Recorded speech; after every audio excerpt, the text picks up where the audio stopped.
It's a fact you're not here. You ain't even real, but you still bring me fear. You make my bones so tired that my soul stands up. But now I'm starting to need to bleed to fill this cup. It's like I'm starting to need to bleed to fill this cup. Oh.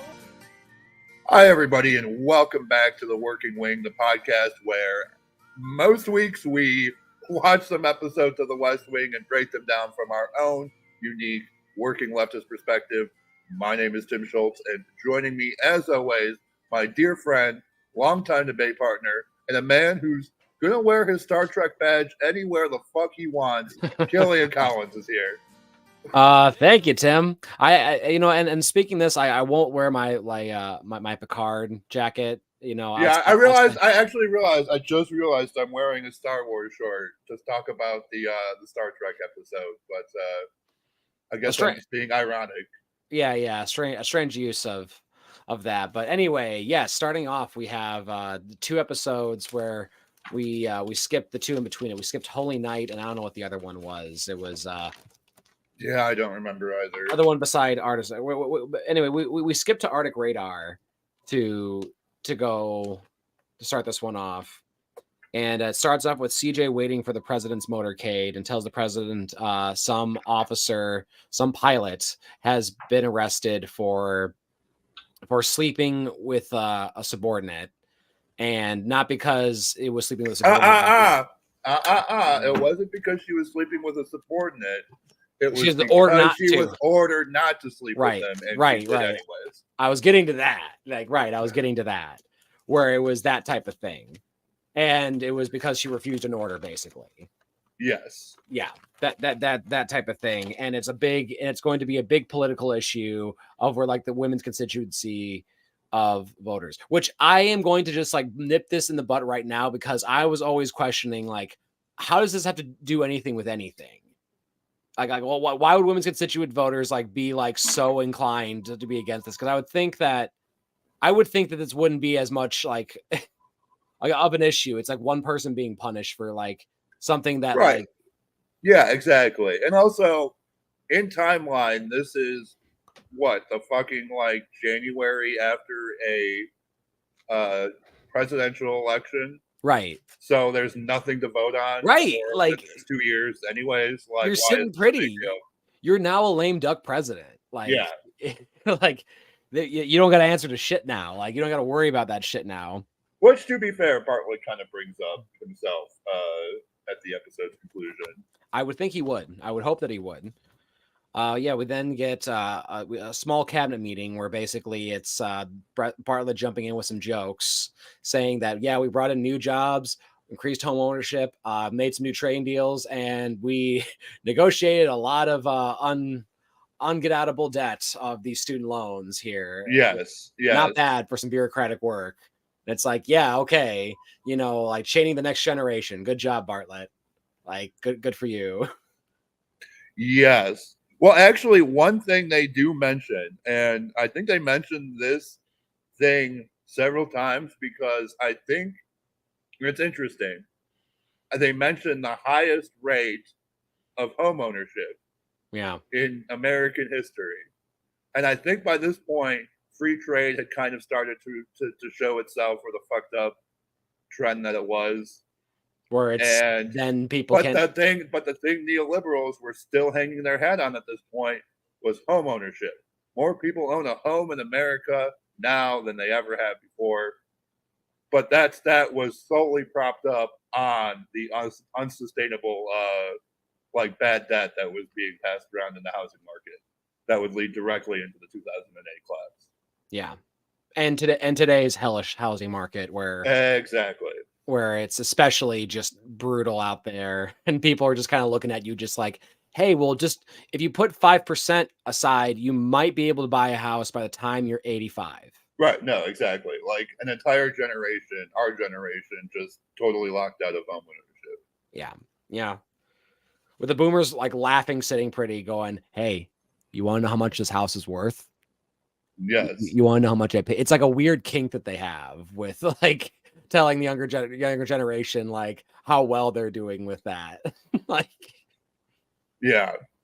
we then get CJ at a press conference with this is a dumb storyline that they kept going throughout this of one press guy is mad about his seating, and he's saying it's because that you don't like my coverage. That's why you're seating me over here instead of your friends. And she's of course later on brings up, it's like, yeah, Danny, he won all his like Pulitzer prizes and all these editing awards, like when he was fucking. Oh, but Danny is back now, so that's why we're bringing him up. Right. Danny is back, which I kind of missed him a little bit. Like in terms of the love interest, I'm like, wow, he's one of the better ones to look at. Like, that's very true. That's very true. One of the scenes are more tolerable. Let me put it that way. Like not.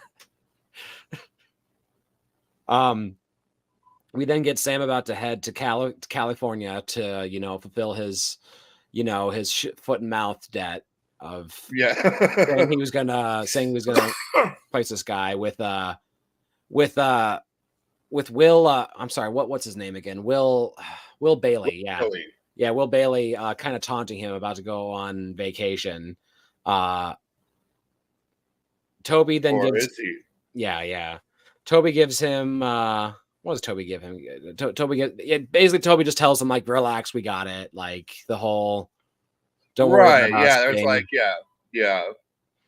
Josh complains about an intern with a Star Trek pin to Donna. He starts playing profile police with this one lady with her Star Trek memorabilia wearing a Star Trek pin, which I will admit is a little nerdy, but like I have a note.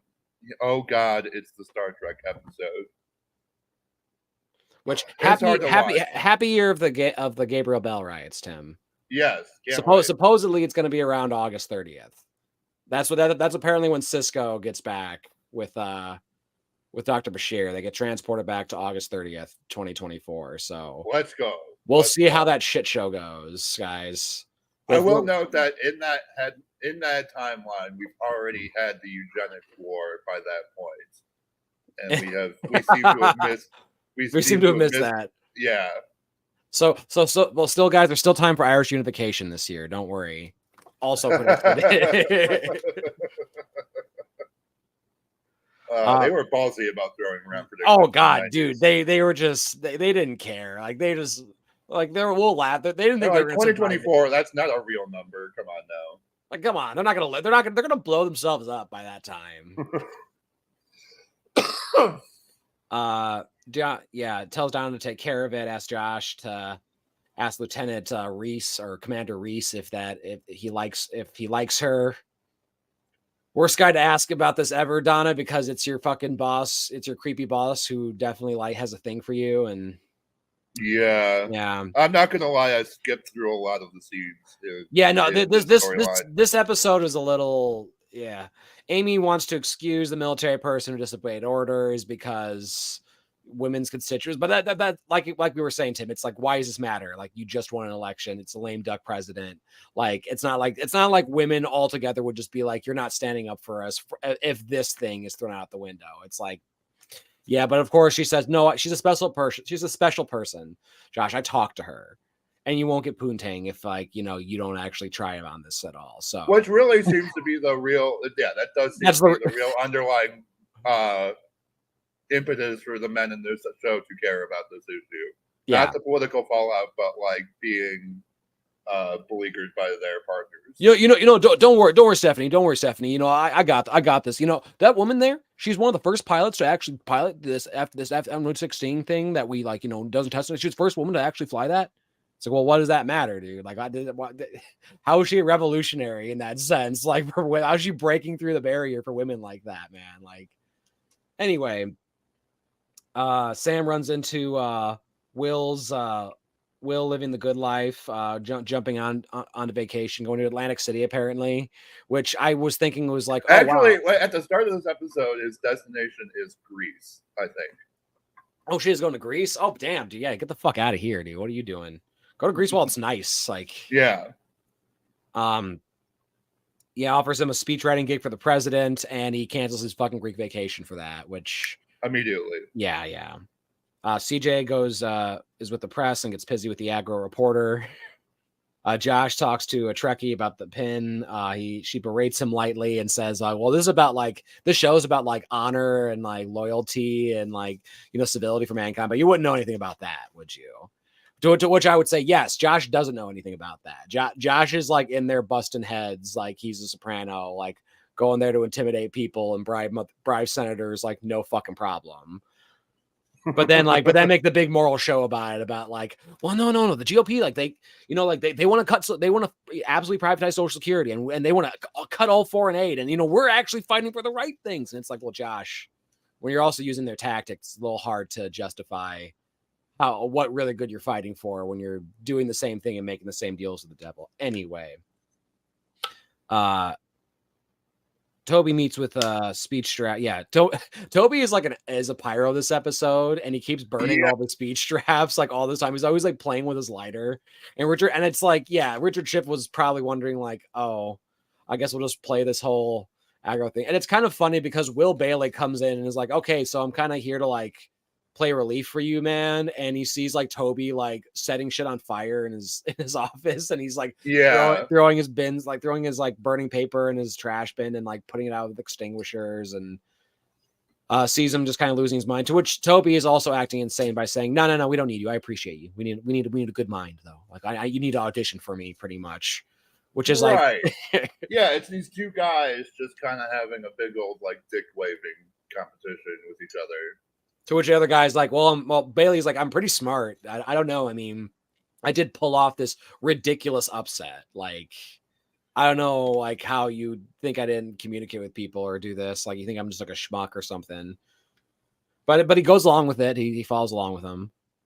I don't. Well, and the thing I think really that sways Toby is that Will comes out with some very sharp criticism of Toby's writing style. Yeah, like that Toby he's very self-righteous. Your little alliteration and call and response stuff is cute, but it's not going to work on like a bigger stage. And then Will is like, you write these like dense political tracks that are like heaving under your own imagery and bore the shit out of anyone who listens to them.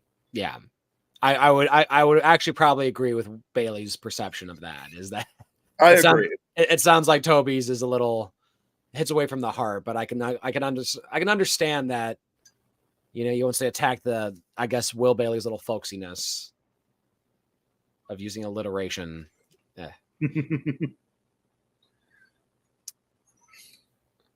Oh yeah. Josh ends with Fitzwallace over the officer. He says the pilot is special, and of course Fitzwallace is like, yeah, I can't do nothing, sorry, you're gonna have to go to Leo. And like Josh is like, I'm gonna have to go to Leo, and he's like, good, do it. Go ahead, I know what he's gonna say. Leo tells Charlie to avoid giving the president a phone call from about parking tickets, because apparently like the UN security general got his car towed, and they were gonna get it's like a whole ongoing battle between UN diplomats and New York parking enforcement. Leo tells Toby that he made some mistakes in his speeches. Yeah, basically, I think I did make just to highlight. This is a second mention of like FHA, Federal Housing Authority insured home loans. And it's like, how could that possibly be relevant? That surely isn't the huge chunk of government spending that's going to go completely belly up like 5 years from now. No, not at all, guys. We have the right people on it. No, it is funny. Like they just do like kind of like lay those little seeds of. They do, but like Aaron Sorkin at this point is still trumpeting that as like, look, see, neoliberal economics works. Yeah, what can you say? My next note is so very dumb, but I don't know what that's in reference to. Jack Reese gives president papers, yes. And then Josh comes in and starts telling him all the embarrassing shit about Donna that he can tell him, and then asks just kind of straight up if like, hey, do you act? Well, he doesn't straight up ask him right then. I think he waits a little bit. Yeah. Donna says he did great. Yeah. Tells Donna he did great. And I have stats and asshole. Staff. Oh yeah, stays an asshole. Yeah, he just stays an asshole the whole time about it and doesn't really ask him any questions and get an answer for her. Leo then warns the president about women's constituency, and he stays on the hard line about it. Pretty much what I expected. Matt Reporter waits for CJ to arrive. Yeah, Matt Reporter waits for CJ to show up one time, and she waits for her to arrive and says, I demand you have our paper clips up, and is all petty, and the storyline's over. Josh goes back to Reese's office and tries to talk her up and say, like, nah, she's really cool. And Reese is like, dude, you seem like you like this chick way more. Yeah. Like you need to maybe you should just be honest and just fire her and hire somebody else and date her. Like, I don't know. Like, it seems a little weird, I'm like trying to be professional about this. This guy's probably thinking that like this conservative, like military guy is probably thinking that like, yeah, all these fucking liberal freaks, like all fucking each other and like trying to get me to like cuck them and shit like that. Yeah. Like, I don't trust these motherfuckers. Like, yeah, like what kind of fucking Camelot orgy have I gotten myself into? Yeah, Reese will be one of those people like gets out and is like one of those like people who like has a lot of money but gets into like conspiracy theories where he's like, nah, dude, I've heard him talk about like sacrificing babies. Like, right, yeah. After he leaves the joking. White House, yeah, no, you're absolutely right. He goes into like security consulting after he leaves the White House, and then ends up as like a major conspiracy theorist in the late 20 teens. He's like, hey guys, these pizza parlors, they all have underground basements. They're really fucked up. They're dungeons. The president fumes at Leo over Vicky, and Leo and Leo has the president basically is signing papers. He's like in a tiffy, and he like comes in and yells at Leo about like, this is a man wouldn't have like the same type of effect on this if a woman had done it, which like I don't disagree with. It's like, he has a valid point of like, men don't order men don't cock block other men like they cock blocked women. And it's like, I think that's absolutely true, but it's still, Leo's like, regardless, you're trying to like, it's setting a precedent for for soldiers to say like, hey, fuck your order for something like as trivial as this, like for like, like having an affair. And they, and of course it's like, the president just wants to have an argument. Like, really pretty much. He's worked up about a lot of things. Leo spills the beans about Leo spills the parking ticket beans about that, and the president's also fuming, and he screams at the UN General Secretary's secretary. Yeah, which is a funny little rant he goes on. There are big signs you can't park there. They should be towed. I hope they get towed to Jersey, and the tolls are down. Oh, speaking of, man, like these parking motherfuckers around here, not around here, but in the suburbs around here. I got a ticket with a place that didn't even have a sign, but regardless, I'm going to fight that. Take it all the way to the top, man. Oh yeah. Take that shit to the Supreme Court. Donna leaves on a date. Josh has subtle flirts with her. The Trekkie has got some words for Josh. Right, is this where Josh goes on his speech, or this happened earlier where he was just like making fun? I mean, it seems like Aaron Sorkin did kind of foresee the development of like internet culture, but like basically what Josh starts describing as everything he hates is just like Reddit. Yeah. Like it's fine to like Star Trek. It's not fine to talk too much about it on the internet. Well, what he was saying, he said like how they get into it when he got into like how Romulans might like Cardassians and like romance about that. Like once he jumped in there, he was getting into territory where it is like where the fandoms are today, where it's like, and he's like, well, and that is a fetish. That's a fetish right there, which is like, I'm like, well, but it's like, well, when does any fan? I mean, also fandoms. I'm gonna keep in mind that what is fan short for?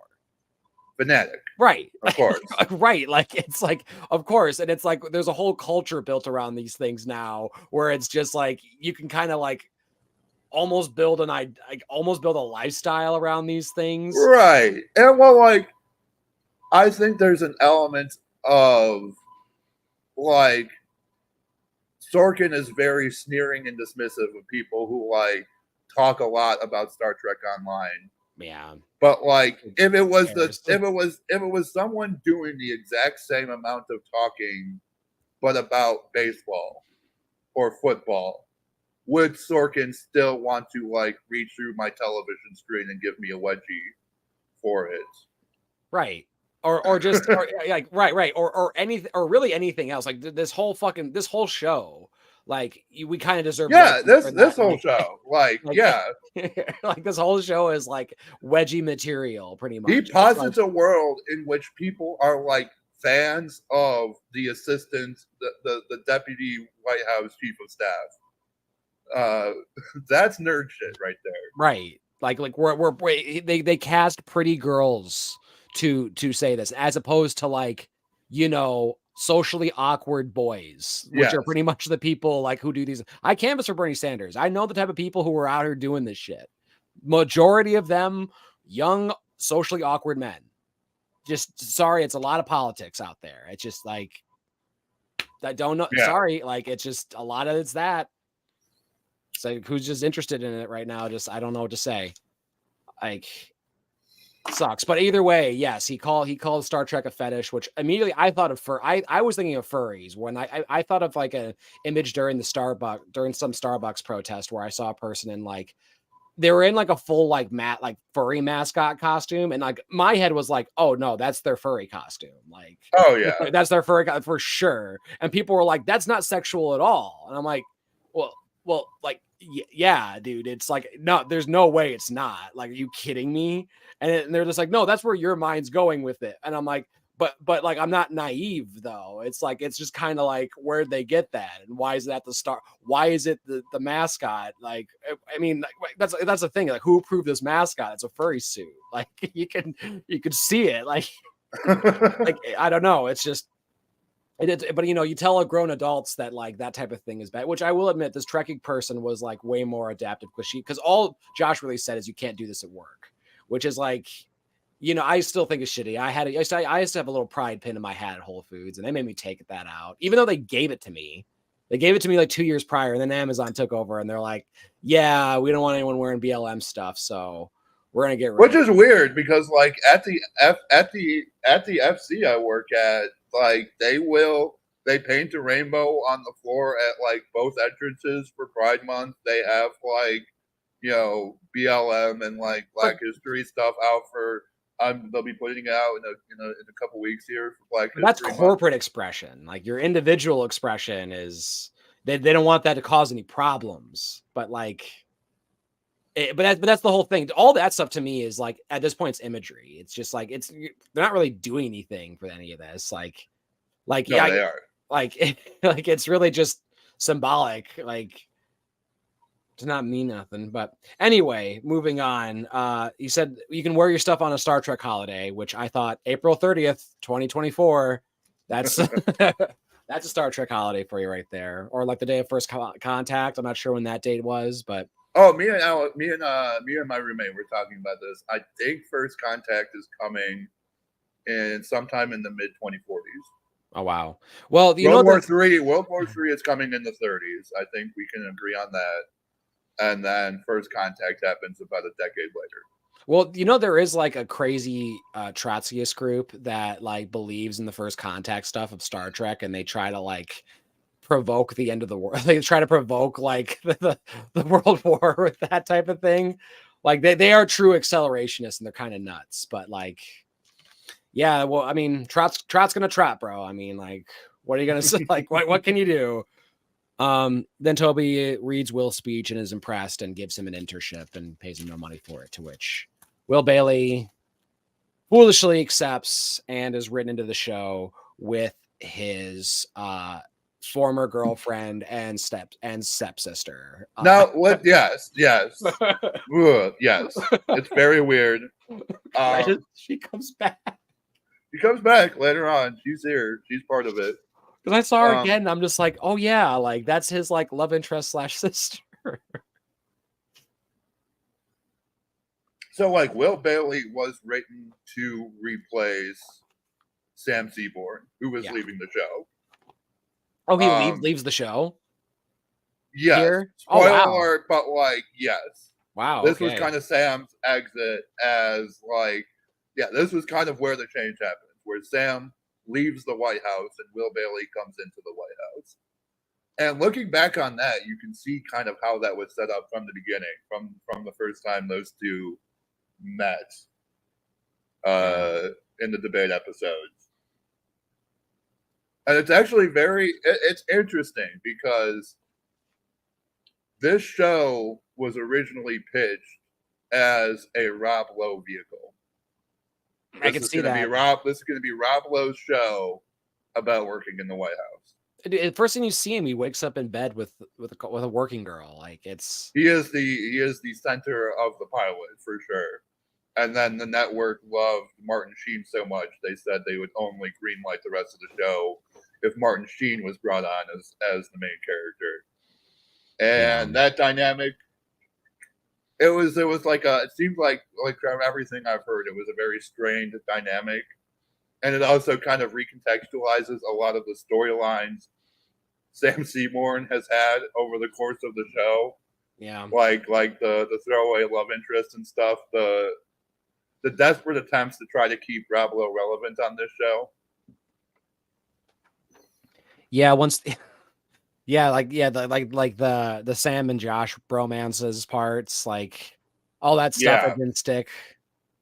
And Rob, I'm sure Rob Lowe probably wanted to leave and be like, yeah, I'd rather like use my rom-com and comedic, my rom-com talents elsewhere rather than this fucking political show where I'm like a nerd's fucking avatar. Yeah. And I'm like a creep like him. Although I could be right. I feel like he didn't really do much after this until he shows up on Parks and Rec about a decade later. Yeah, that's the only thing I know him from is that, and I don't really see him in anything else. No. I mean, he was in Tommy Boy, but like that's that was before this, That was before this. Yeah, you're right. It's like I don't even remember. I don't know if he was like an SNL or anything on that before, and it doesn't seem like he's a comedian or anything. It just seems like he's an actor. Rob Lowe is just like one of those guys who like grew up in like in the 90s, mid 2000s and was like, well, I'm good looking for this time. But he wasn't like a theatrical actor or anything. Maybe he was, I don't know. Maybe he was like a dancer or something. Oh, I mean, he was in a whole bunch of stuff in the 80s as like a young actor. Okay. So he's like a Johnny Depp type of actor, but it's like, only scores once in a while, I guess. Those big things. I don't know. Maybe he's got his own things that he's right for. Anyway, well, bye, Rob Lowe. I mean, I can't say I enjoyed Sam Seaborn too much, but I mean, we'll see how he does in this election here, and if he ever comes back from it, or if he's gonna just like swim in that Cali Strange, bruh. Anyway, we skip an episode. We skip Holy Night, and we run to episode 12 of season 4. Guns Not Butter. Like yes, criminal undercover. Anyway, I wrote in the recap that we missed that Danny was onto the assassination. Yes, that happened in one of the episodes that we skipped. Danny came back and he's asking questions about what happened to Abdul Sharif. Yeah, he's like, I know something is up in the Bermuda Triangle and I'm onto it. And CJ's like, fuck, he knows. We have Josh starting off negotiating with some these. I think these are like these pollster women who are talking about like you're gonna lose this vote because of foreign aid. These were staffers to a Republican senator who had originally been on board to vote for foreign aid and then was now dropping off from voting for foreign aid. Yeah, we're fucking them. Okay, and they keep bringing up the statistic of 68% say they want to cut foreign aid, and 59% that we spend too much on foreign aid.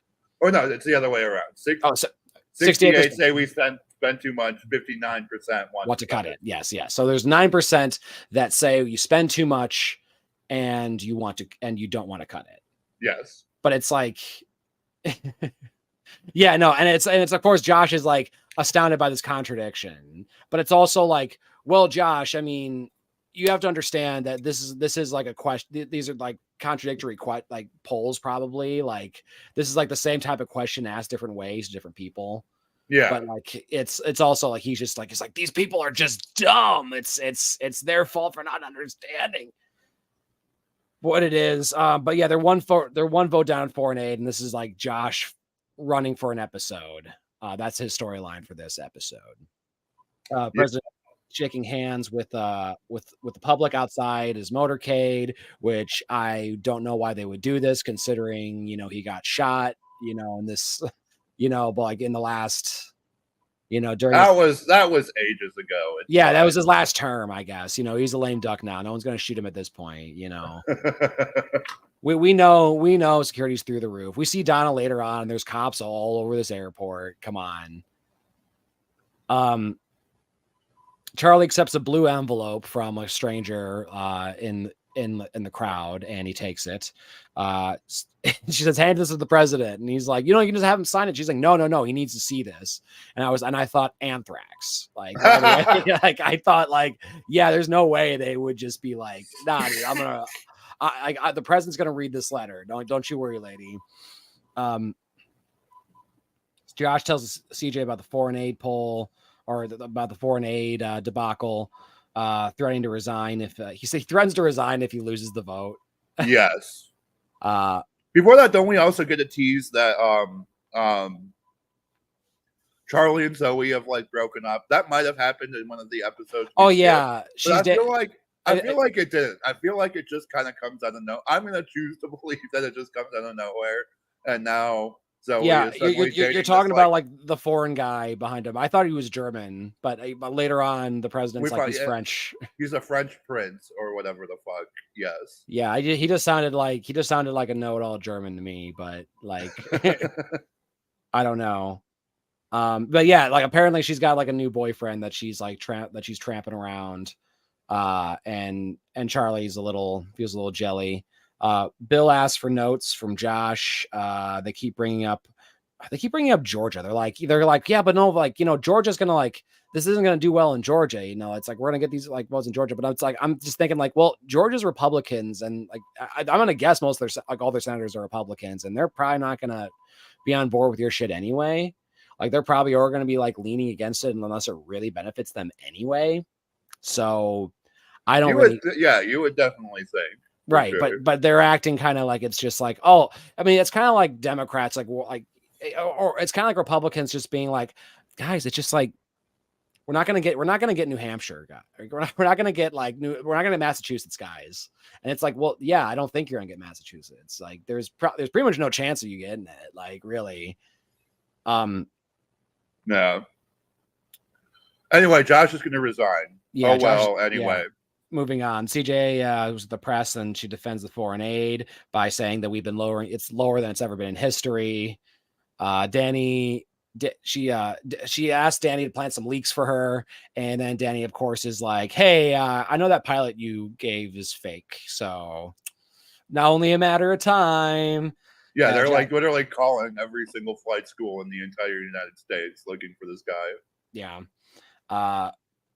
President gives a speech about defending world from bullying, which is pretty hilarious because it's like most of that foreign aid really just goes to the rich people of these poor countries, like more than like anything else, and to prop up their own dictators. We give out this aid, but then like if a government ever comes in that we don't like, what happens then?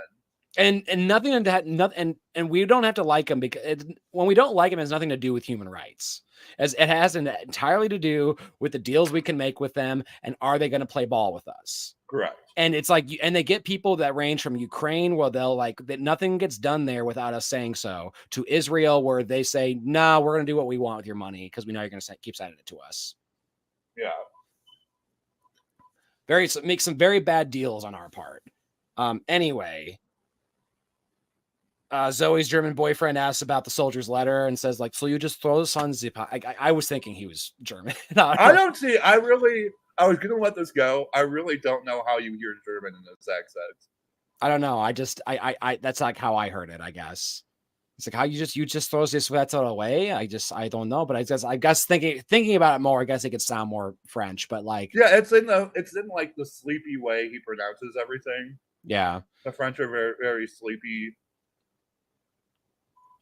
I mean, depends. I mean, I don't know. I've like worked with French. I've like worked with people from France and they have accents and like I guess it depends on where you grow up. And it's like, you know, you do have like the variance of accents depending on where you live in Europe or Germany or where, depending on where you live in France.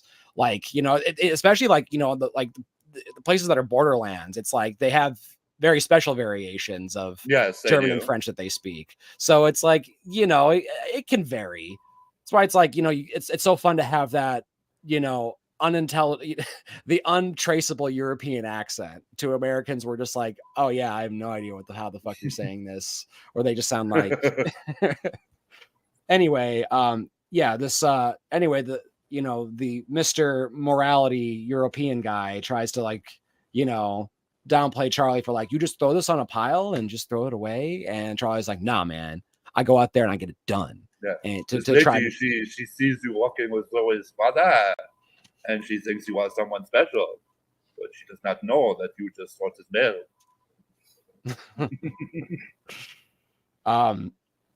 Yeah, it's more fun to call him a Nazi anyway.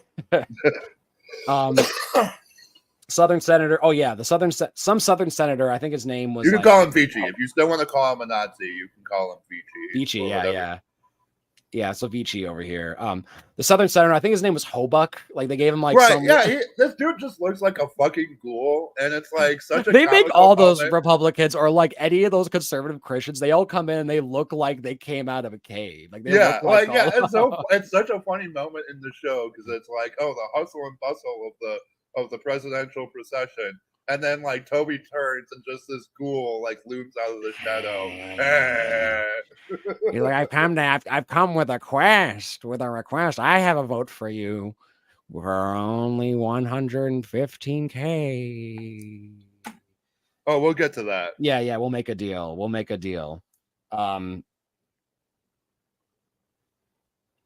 Charlie calls to see who can do something about it. He calls the Pentagon, sees they can do something about it. Josh rants on the morality of the GOP versus the Dems, which I think I briefly mentioned about. I think he was ranting to like Will Bailey about this, and Will Bailey was learning that like these people are going on tirades wherever they want. Yes. Will is learning that like everyone who works here should have left years ago. Yeah, that like he learned everyone here needs a vacation. Toby meets with Hobuck, and he wants to fund a study on praying, and for like $115,000, which I was really surprised at that price, because that is like, I mean, it's a lot of money, but it still is like what the government spends is nothing. When we're talking about government, and here's the thing, you know me, I am one of the most like virulent atheists you will ever meet. I don't really have a problem with this. I also think it's a huge waste of money. I mean, it's a huge waste of money, and I do kind of have a problem with this, but I also have a problem with the fact that like the entire Congress goes to like mass together every year and has like prayer breakfast before the start of every legislative session. I have problems with that as well. Yeah. So like if we're already trampling over the idea that we're not supposed to have a government religion, then like fuck it. Why not spend $100K on studying prayer? Versus non-prayer versus non-prayer, right? Funded by, you know, like done by agnostics which is funny that the lady who did it was agnostic, but like whatever. Like it's like, of course they're not going to have like some atheists like going like, you know, because it's just all of these studies are trying to get like a certain result, but it is like nothing. Which, in my opinion, I would try and lowball him and see if he stays, because that guy is coming in there because he thinks he's got you on it. But I would just say like, well, let's call it 10. And I just call it 100K and leave it at that. Yeah. How much money did we spend on building the fucking National Cathedral? a thing that we have in Washington. Yeah. Like, and we're talking about like trampling over the Bill of Rights. Like, can we start there? I don't know. I don't. But it is. I don't get why this is the line. I know it's only funny because it's like I wouldn't agree as much with their foreign aid funding either. So I kind of would want it to die.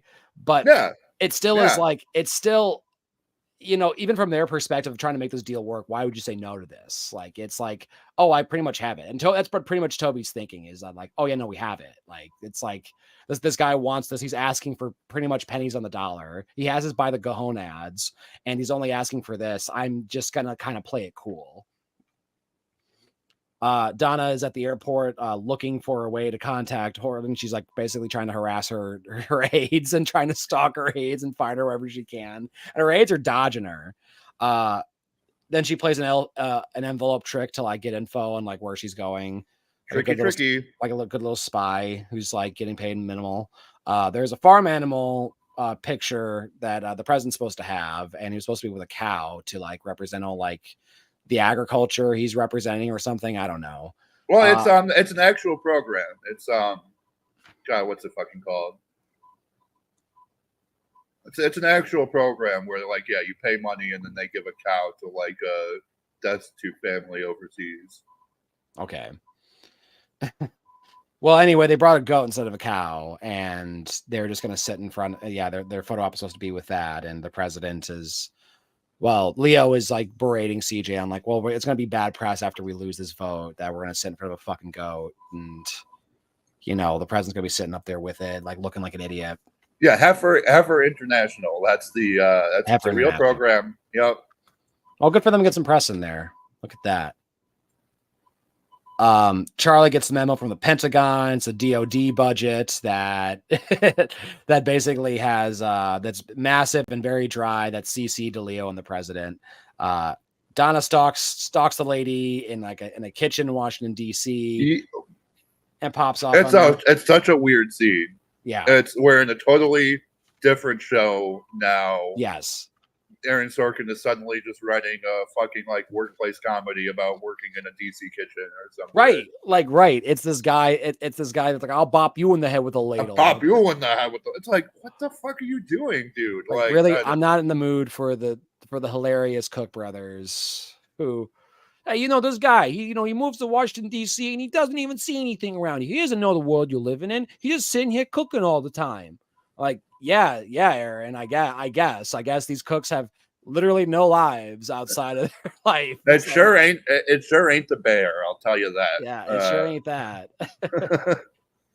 Anyway, she then gets tricked by the opposing staff because they mention Josh's name and she gets and their phone number. Well, yeah, they steal this phone. Yeah, so this is a stark reminder also that this is all written before the age of social media. Yeah. Because this lady is trying to, the cover story is that this lady is trying to hide at a luncheon for women in media. Yeah. Which seems like the worst possible place to try to be undercover. But yeah, it is a pretty bad. Because that's all we're having today would be all over Insta or whatever, like everyone taking selfies at this luncheon. Type of thing you don't want to be seen at. Yeah, but yeah, especially because nowadays you just don't show up. You just make up an excuse to not be there. Will and his sister have Will and his sister have a West Wing Hall Wing rant because at first I was like, oh, who's the secretary with him? And I'm like, oh yeah, that's his sister. Like, yeah, like again.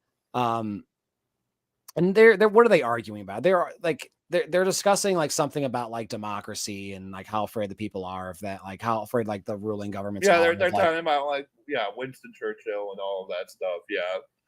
To then find a goat in his office because the staff has no respect for him, man. That was one thing I think that was one thing we missed too was them playing pranks on Will in the previous episode, like the writing staff storing all their bikes in his office and plastering his walls with Seaborn for president or Seaborn for Congress. Sorry, that's coming later. Yeah. Josh tells Toby that Donna didn't prevail. Toby tells him that he made a $115K deal for the prayer for like the Well, yeah, prayer study. they take it to the president, right? Is Yeah. that where we're at? Yeah, well, it's right before we're getting to that. The president is CC'd in the memo. Charlie admits that to the president that he was only doing it to impress Zoe. That now we get to the staff tells him about the deal with Joe Hobuck, and the president's President not says, supportive. I thought you guys came in to tell me a funny joke, and Toby's like, most of us did. Yeah. Which it's like I guess this violates the First Amendment, but like so does Well, most of the shit. Like a lot of the shit the government. That's I don't even necessarily because it's just funding a study. Yeah, I agree. It's funding a bogus study that you're just like, well, obviously, like we needed the vote to just do this. We can say that like, yeah, I thought that was a stupid. I disagree with the study. You can just say that. I mean, it's not like that's like illegal or anything. Right. It's not like does studying a topic mean that you condone the premise of the topic? Right. Like it's just like and the government funds all sorts of things that are like way more evil and potentially dangerous than like something like this, which honestly to me seems much more like hey, well, if we hold hands, are we going to feel energy with each other? Like this type of psychological pseudoscience. And that's my opinion, but it's like, I'm sure there's other people who would probably think what I think and maybe a little bit further, but I'm an idiot. I don't know what the fuck I'm talking about with that, but I'm just saying. I think it's useless too, and I'm against that fatty. Right. Well, Bartwood kind of has a valid point of like, if you believe that this shit works, then like, do you really care about a study? Yeah. And I think that goes beyond even just prayer. It's the same thing with all of these like foo nut bar like alternative medicine shit. Like, yeah, they don't care about studies. Like, no, to them having a study behind it just makes it more sus because they don't trust like scientific methods. Well, and honestly, most of these little things they start falling apart once they start trying to like actually commit to like going like, nah, dude, I can disprove science. When it's like, okay, no, it's like most of the time the approach is for them if they want to be successful should just be like, no, I have an alternative path. Like that's usually the better selling point for them, but I mean that because I've seen them before where it's like, oh yeah, well no, I can if you just don't eat, you'll be fine. And any of these people who went on hunger strike, they all just wanted to die, and it's like, well, then then people start going detective on him and proving that like, yeah, you're secretly eating and you're not. Yeah, actually, for sure. Right, that type of thing. Yeah, the president's not supportive. He accuses Josh of wanting to throw out the baby with the bathwater. Josh is like very hot-headed in this meeting. Interrupts the president multiple times. Yeah. To which the president is like getting sassy back with them. So, and of course, after this meeting, they asked him to stay, and he says that like, I know you're sore that you lost. Like we lost. It's a hard, bitter loss. Like we're gonna like go back and like even if we try and like go back and string it back together again, it's like we'll lose like 60-40 as opposed to like 40 like 51-49. Yeah. And then the president. All right, the president said this to Charlie too. The president's being very fucking weird. Yeah. Where he just keeps asking people, Zoe's sure growing up nice, isn't she? And it's just like, what a setup. That's your fucking daughter, dude. What a setup. That's just weird. I don't know what the fuck he's doing with that. It's weird. What it reminds me of? It reminds me of like Vince McMahon or something. Like it's like that type of like, this is like a test. I want to see how you react. But it's funny at least because like Bartlett's reaction is always pretty much the same. Because Charlie's response was like, yes, she is. Like, yeah, she is. It's kind of like a grumbly, like, like I hate her boyfriend, but he's like, I'm jealous. Like, definitely sounds jealous. To which the president like responds and like with like the stern allies in this, a stern fatherly just like because he's French, I am on your side against him. But like, I fucking got my eye on you. I was like, and then Josh, A, bro, you're talking to her dad. B, number 2, her dad is the president. 3, C, my dude, you're like 20 years older than her. Read the fucking room. The thing is, though, his delivery, like, if it was a different character, I could have believed it was like, just like, oh yeah, she is like, but it's the fact that it's Josh with that delivery is Yeah, no, like, the way he says it, it's not a like, oh no, sir, you're doing a great job raising that woman. or But yeah, like, she's really yeah, sir, she is really doing good. Like she's really growing up. Like, but it's like, hell no, it's yeah, not. she Oh is. yeah, Like, oh yeah, she is. he's like, oh, like, yeah, I try to kiss ass and I like, I strike on that one too. But like, of course, the president, like, that would be the like, you're done. Like, You're you are done. done. Like, Josh Lyman leaves the White House. People think it's because he botched the foreign aid. It's because no, he was creepy no, about the president's daughter. no. Jesus Christ. Yeah, Donna feels dumb that she mentioned names, and Josh basically tells. I kind of feel like at this point, yeah, it's like Josh is like, yeah, don't worry, kid, I just lost my job. Like, Bailey and Josh have a little scene, and Josh goes off about like the 9% of people in these polls that are stupid who believe in, that the funding is too much, but they don't want to cut it. But it's not really taking into fact that it's like these are different people with different polls, different questions. It's got to be right. It's got to be. It has to be. Like that's not. Yeah. Foreign aid that foreign aid fosters democracy. Then they have some little Churchill laughs about it because it's like, democracy when their guys win. Will complains to CJ that his office is goats in it and he wants to have a little bit of respect around here. Donna's still trying to trying to find Harden's age, still trying to write things. She gets Josh's phone back. She goes to the guilt trip about like, I've been staying until like 1 a.m. like every day. So I'm sure these staffers have had staplers thrown at them. But Josh has never asked me to hide him from anybody. And it's like bullshit, Donna. Yes, he has. Yeah, that's good. He absolutely has. Remember that guy you bribed?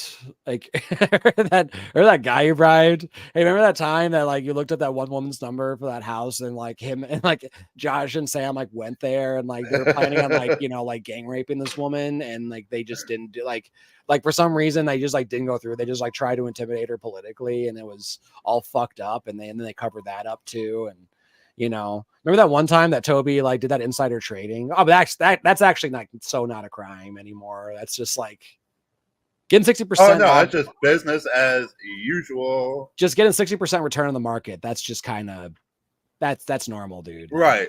Like, specifically after your tech company bro testifies in front of the Senate Commerce Committee and causes the stock to spike. Yeah. That's totally fine. Totally, it's not. That's not. Nancy Pelosi is just really fucking good at playing the stock. She just like Tom Brady, like just she is the Tom Brady of playing the stock market. Okay, it has nothing to do with her political career. Nothing at all. Oh man, not Donna. Then we have CJ. Yeah, I love this scene where Danny and CJ.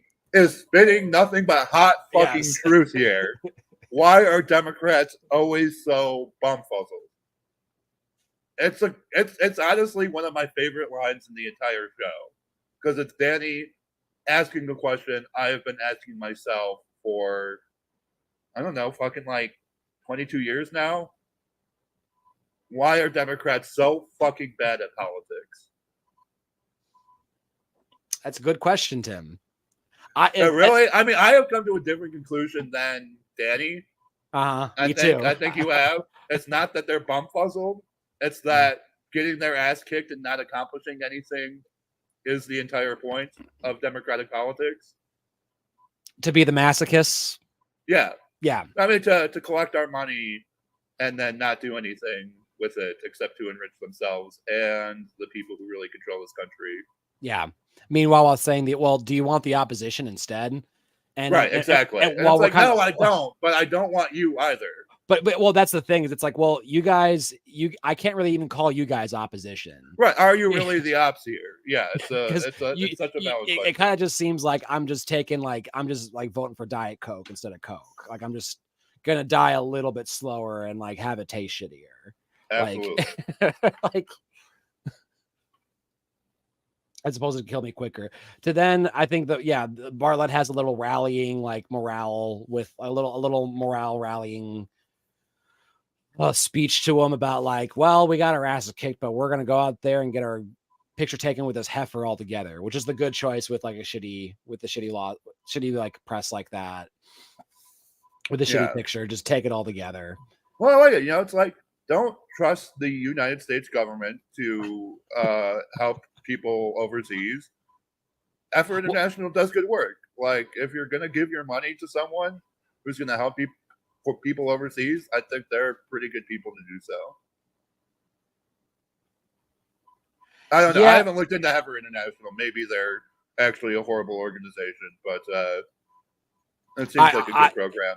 I don't know. I mean, it seems like a good concept. I got to look more into them too, but the way that we distribute foreign aid is not really does not really get back into the hands of like people. Actually, one of the top results on Google, the dark side of animal gifts.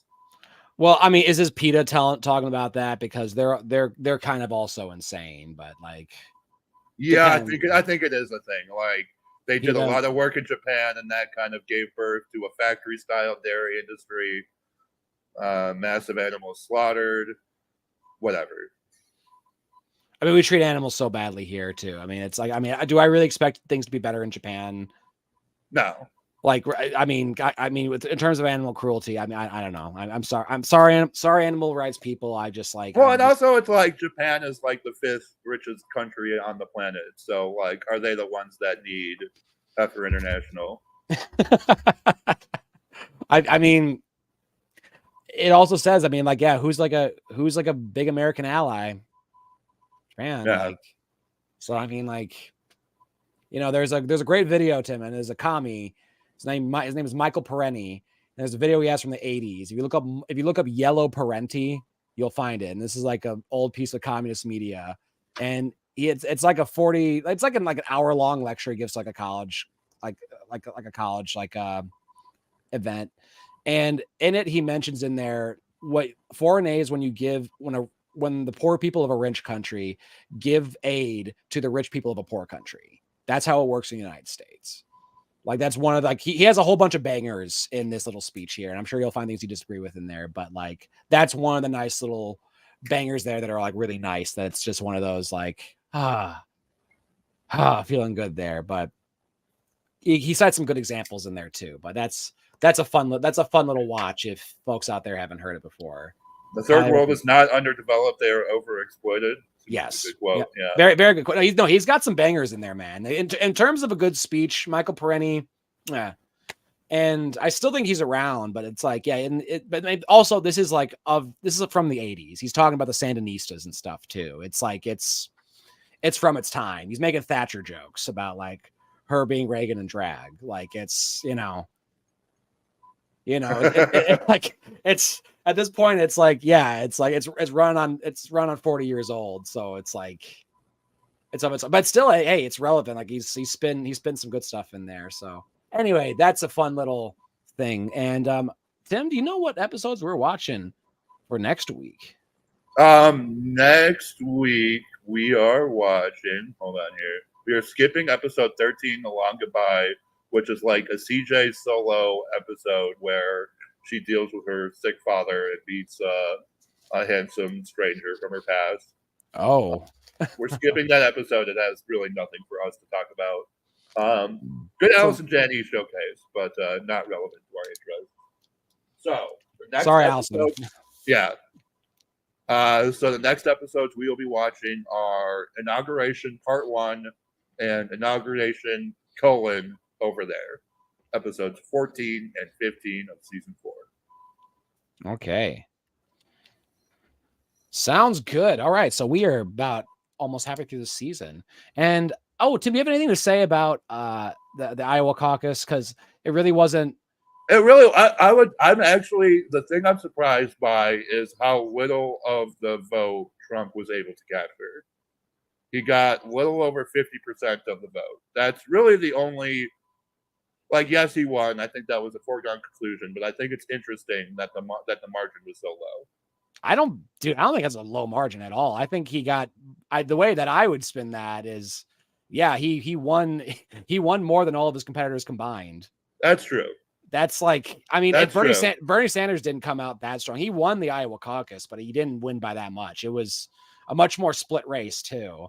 And now Vivek Ramaswamy just dropped out, and I think most of his supporters are going to run to Trump. So that's also that's something to consider too. But I was at least happy that Nikki Haley did so poorly, and she basically was the new Pete Buttigieg in terms of saying, well, we'd like to thank you guys, made this a two-person race, thinking that she knocked out DeSantis by basically having the same numbers that he did.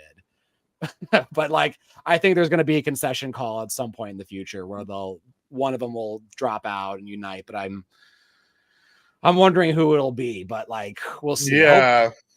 They're both either one. That's all terrible. It's all terrible. Oh, it is. But it's looking pretty likely that Trump is going to be their preferred nominee, pending convictions. We will see. We will see. Well, I think we'll be doing a lot more election coverage as we head into the fall. Yeah, as I might point out, and you were right, Tim, Iowa did run back to be the first one.